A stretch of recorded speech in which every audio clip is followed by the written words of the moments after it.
Bonjour, voici une vidéo qui reprend le thème central de la chaîne, puisqu'il s'agit de la survie, et en l'occurrence, il s'agit du fameux kit d'urgence 72 heures dont on parle en ce moment. J'ai vu une vidéo là-dessus sur une autre chaîne YouTube, et ça m'a donné l'idée d'aller voir un peu sur Internet ce qu'il y avait, et j'ai fait des découvertes juste hallucinantes. Enfin, une découverte juste hallucinante. C'est ce qu'on va voir. Alors, cette vidéo, elle s'adresse en fait à tous les francophones, principalement aux francophones qui se situent en Europe. Vous allez comprendre assez rapidement pourquoi. Mais je pense que c'est aussi valable pour quelque part les Québécois, les Canadiens, enfin voilà, et tous les francophones qui se trouvent en Europe en dehors des pays traditionnels, hein, la France, la Belgique, la Suisse, le Luxembourg. Plus vous allez vers l'Est, plus vous êtes a priori concerné. Voilà, ce dont on va parler d'ailleurs plus régulièrement sur cette chaîne, je vais sans doute faire d'autres vidéos par la suite en fonction du succès de celle-là, des commentaires, des questions et de tout un tas de choses, et d'essayer de voir ce qu'il est possible de faire, qu'est-ce qu'on peut envisager et quoi. Le premier truc que je voudrais dire, c'est je comprends bien qu'il existe différentes opinions politiques dans n'importe quel pays, hein. C'est pas mon propos. Mon propos, c'est pas de dire tel est gentil, tel est méchant. C'est vraiment pas du tout le truc. L'idée, c'est de rester factuel sur des choses techniques et d'envisager le pire des cas. Le pire des cas, c'est pour ça qu'on prépare des kits d'urgence, hein. C'est exactement le même principe que vous avez une maison ou une voiture. Vous payez régulièrement une assurance au cas où il y a un accident, au cas où il y a un incendie, au cas où il y a un vol. Un kit d'urgence et ce genre de préparation, hein, qui peut être plus complexe, on le verra par la suite, c'est pareil. C'est juste une assurance que vous payez quelque part en temps, en argent de préparation, au cas où. Ça ne veut pas dire que ça va se passer, mais ça veut dire que au moins, si jamais il y a un problème, vous aurez beaucoup moins d'efforts pour vous adapter que ceux qui n'ont rien prévu du tout. Hein, ça paraît assez clair. D'autant plus que là, on commence à arriver, on va le voir, dans des recommandations d'ordre administratif de la part des États. Donc ça commence à devenir des choses relativement officielles. Maintenant, les gens vont commencer à être officiellement des survivalistes, quelque part. Et on va voir que c'est très fortement même poussé en fait par l'Union européenne. Et on va voir. Si on regarde déjà pour commencer sur la France, on s'aperçoit en fait que publié le 12 août 2024, voilà, ça fait à peu près donc septembre, octobre, ça fait 2-3 mois finalement qu'il a préparé son kit d'urgence 72 heures. Donc c'est intéressant, hein, de regarder les dates, hein, on va voir. Son kit d'urgence 72 heures. Et là, il y a marqué comprendre les risques naturels sans protéger. Donc on comprend en fait que tout ça, c'est si une catastrophe majeure survient, les premières 72 heures sont souvent les plus éprouvantes. Donc voilà, il y a tout un tas de choses. Mais ce qui est mis en avant, hein, si on regarde bien dans le site web, hein, c'est comprendre les risques majeurs, etc. Voilà, les feux de forêt, les pluies intenses et les inondations, etc. Donc voilà, on est parti là-dessus. Et puis d'ailleurs, c'est le ministère Territoire, Écologie et Logement, hein. Alors, il y a un kit. Vous avez ici le kit, hein. On peut regarder, comme ça préparera pour le reste. Donc, il y a l'eau potable. Effectivement, hein, l'eau potable, c'est vraiment quelque chose de très important. On n'y fait pas attention parce qu'on en a à disposition tous les jours, mais au moindre problème, s'il n'y a plus d'eau potable au robinet, alors à ce moment-là, ça devient catastrophique. Vous n'avez plus la possibilité de trouver d'eau potable. Donc ça veut dire plus de possibilité de boire de l'eau, ça devient assez vite très critique, parce que de l'eau, on ne peut pas s'en passer pendant très longtemps. Donc ça, c'est vraiment un problème. Éventuellement, ce que vous pouvez faire, à part regarder de l'eau potable, c'est déjà en temps normal, vous renseigner, parce que ça existe. Vous avez dans les villes, dans les villages, dans les petites villes, etc., vous avez des endroits où vous avez des sources. Vous avez des sources, vous avez des fontaines. Alors maintenant, c'est plus trop utilisé, mais traditionnellement, c'est comme ça en fait que l'eau arrivait dans les villes. Donc éventuellement, vous pouvez vous entraîner au moins une fois. J'ai vu des gens le faire. Allez, vous prenez un bidon de, je sais pas, 10 ou 20 litres, et puis vous allez chercher sur une petite chariot, voilà, de l'eau, vous allez remplir ça, vous faites l'exercice au moins une fois, et bon, ça fait partie des choses. Voilà, je ne vais pas aller beaucoup plus loin. De la nourriture non périssable ne nécessitant pas de cuisson, c'est intéressant, ça veut dire, a priori, vous n'avez pas d'accès à quelque chose qui vous permet de réchauffer de l'alimentation. Donc, a fortiori, vous ne pouvez pas faire bouillir de l'eau. Vous voyez, c'est un peu ce que ça veut dire quelque part. Donc, quand on vous dit ça, ça veut dire que vous n'avez plus d'électricité et plus de gaz à disposition. Ça veut dire que les infrastructures qui amènent l'électricité et le gaz ne sont plus disponibles. C'est ça que ça veut dire. La lampe de poche avec des piles ou à dynamo, ça on comprend l'utilité, un couteau de poche ou ouvre-boîte. Alors, un couteau de poche, c'est assez drôle parce que finalement, il y a une réglementation qui vient de passer, qui est extrêmement contraignante sur le port du couteau. Donc, c'est interdit, je crois, maintenant dans l'espace public. C'est un vrai scandale. C'est un vrai scandale parce que je veux dire, à la campagne, on peut pas vivre sans sortir avec son couteau. C'est juste un vrai scandale, quoi. Je comprends pas comment on peut laisser ce genre de loi-là. Ce genre de loi-là devrait être absolument abrogé. On fabrique des couteaux depuis des centaines d'années en France. Il y a des zones qui vivent de ça.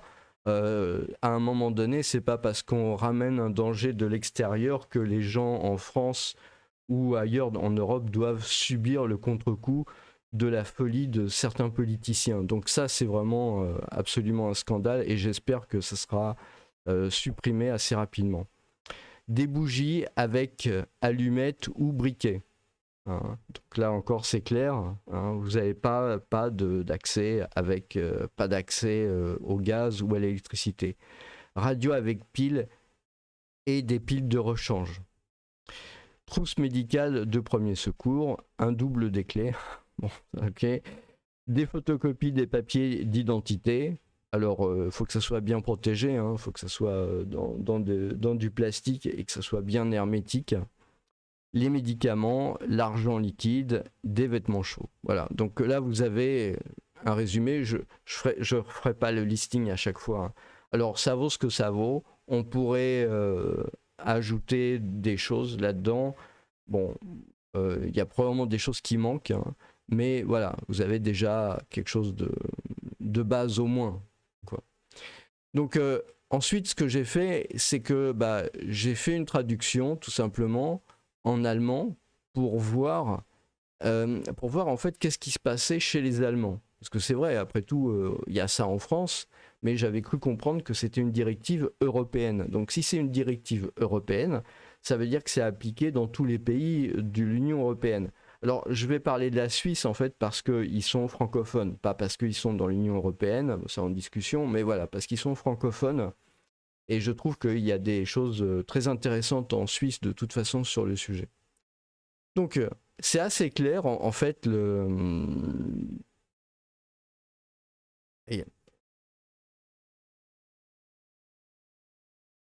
Donc si vous voulez, quand on regarde en Allemagne, on voit par exemple un magazine qui s'appelle focus.de online. Alors je vous dis clairement, je ne connais pas si c'est un média mainstream, je ne sais pas si c'est un média à gauche, à droite, je ne connais pas son positionnement. Néanmoins, voilà ce qui a marqué, et ça je comprends l'allemand.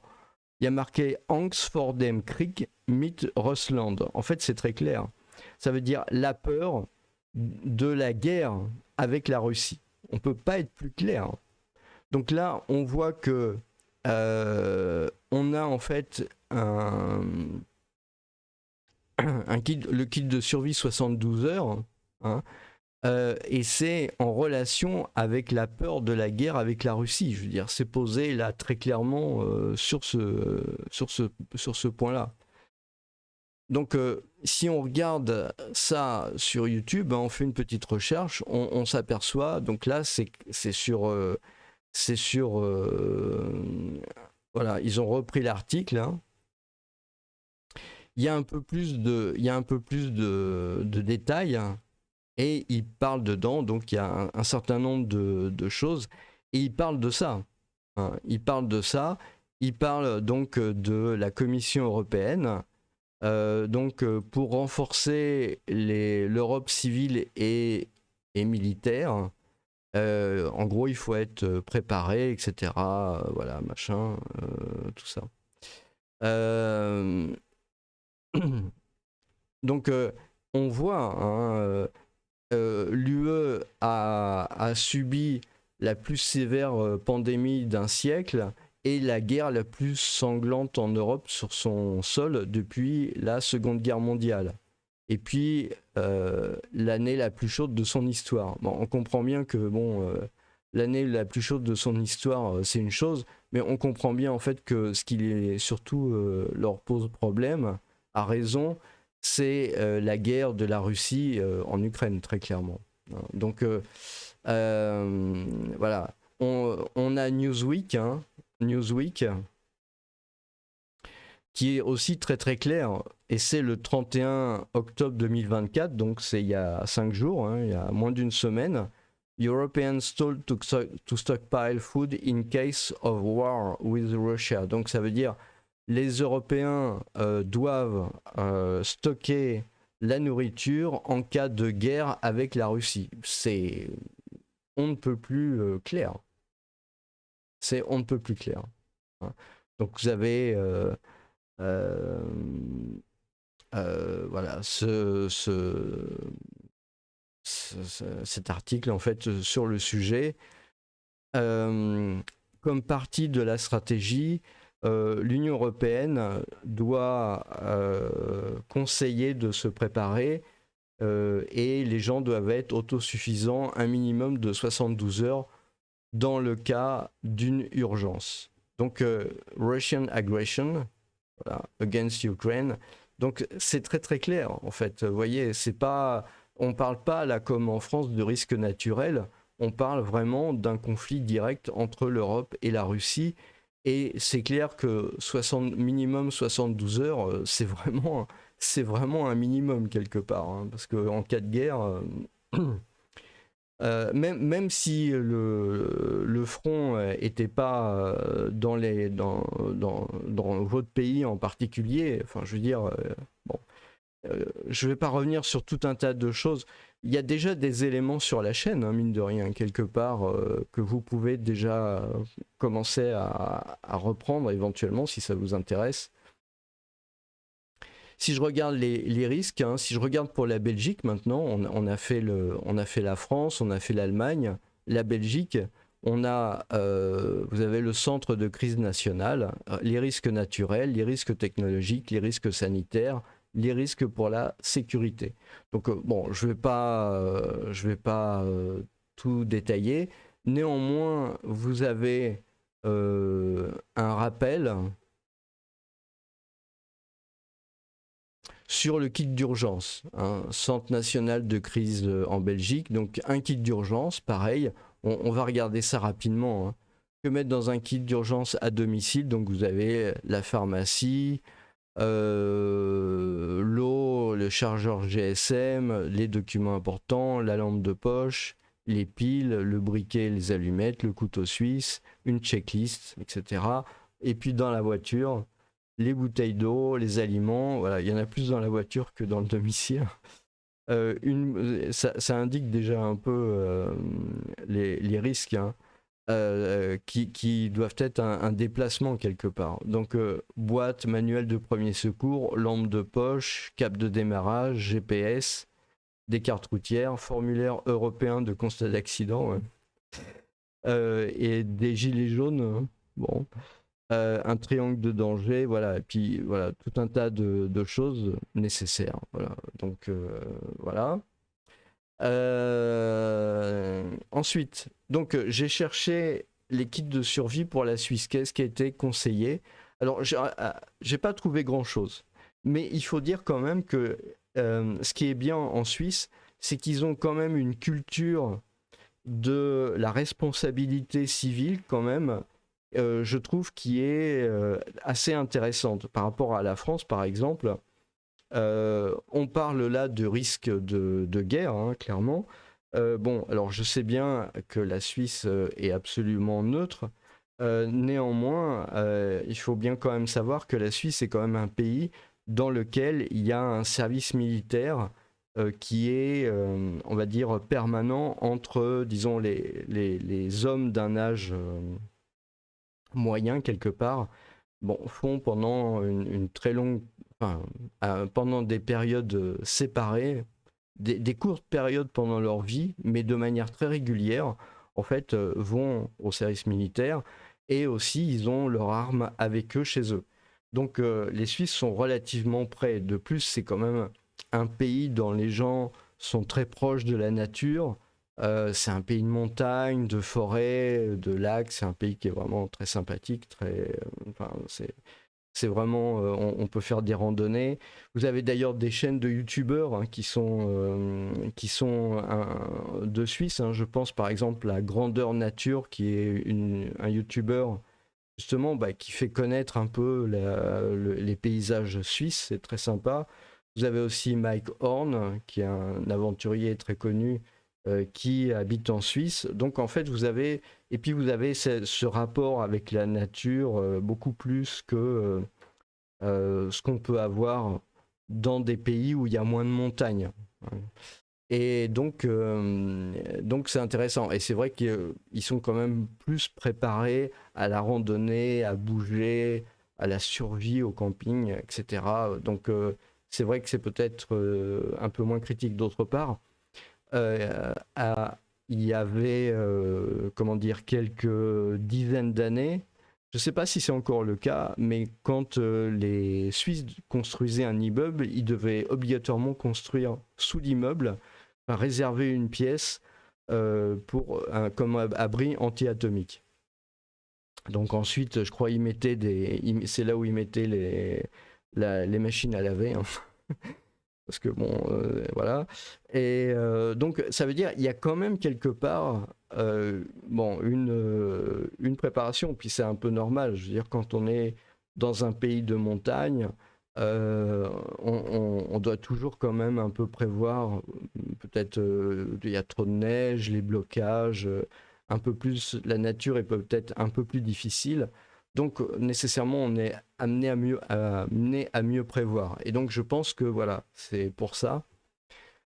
On peut voir donc le Novelist, hein, j'ai regardé pénurie d'électricité, le kit de survie recommandé par la Confédération. Donc il y avait il y a 2 ans la problématique des pénuries éventuelles d'électricité et on voit des listes en fait qui ressemblent beaucoup en fait à ce qu'on a dans les autres pays. Hein. Donc un réchaud non électrique, bougie, radio, lampe de poche, pile, etc.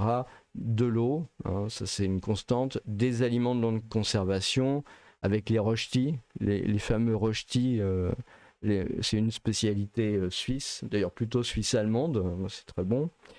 Les produits d'hygiène, l'armoire à pharmacie, l'argent liquide, etc. Voilà. Donc il y a aussi des gens qui achetaient des groupes électrogènes, voilà. Donc voilà un peu un tour, si j'ose dire, des pays francophones européens. Bien entendu, si vous n'êtes pas dans un pays francophone européen, mais quand même en Europe et que vous êtes quand même concerné en fait par ces problématiques, eh bien, voilà, je pense il faut regarder ce genre de choses-là si vous l'avez pas encore fait. Mais j'imagine que si vous regardez la chaîne quelque part, c'est que vous êtes un peu sensibilisé. Donc, en fonction de vos commentaires, surtout de vos commentaires, hein, parce que je lis toujours vos commentaires, et de si c'est beaucoup regardé, etc., s'il y a beaucoup d'abonnements, à ce moment-là, peut-être je vais essayer d'aller un peu plus au fond de ce qui peut être fait dans le cadre d'un kit d'urgence. Il ne faut pas oublier que de nos jours, on est quand même dans un monde de technologie. C'est-à-dire que par rapport à il y a ne serait-ce que 20 ans, beaucoup de choses ont changé. On est dans un monde absolument de technologie et prévoir un kit d'urgence en 2024, ça nécessite nécessairement de tenir compte de la technologie. Il y a un certain nombre de choses qu'on peut prévoir et qui sont peut-être pas nécessairement là-dedans. Et par exemple, je vois pas de smartphone, mais un smartphone, c'est pas uniquement quelque chose qui permet de communiquer. Ça peut servir par exemple de GPS. Ça peut aussi servir de boussole. Je vois pas de boussole. Et pourtant, si on doit se déplacer, c'est nécessaire d'avoir des boussoles, cartes, etc. Peut-être que d'ailleurs, au niveau voilà, GPS, carte routière, voilà. Et puis donc il faut une boussole parce que c'est peut-être pas toujours évident pour se repérer, hein. Donc voilà, il y a un certain nombre de choses à prendre en compte et j'espère que cette vidéo vous aura intéressé. Je suis vraiment prêt à en faire d'autres sur ce sujet qui est vraiment très intéressant. Voilà, je vous remercie et je vous souhaite une très bonne journée.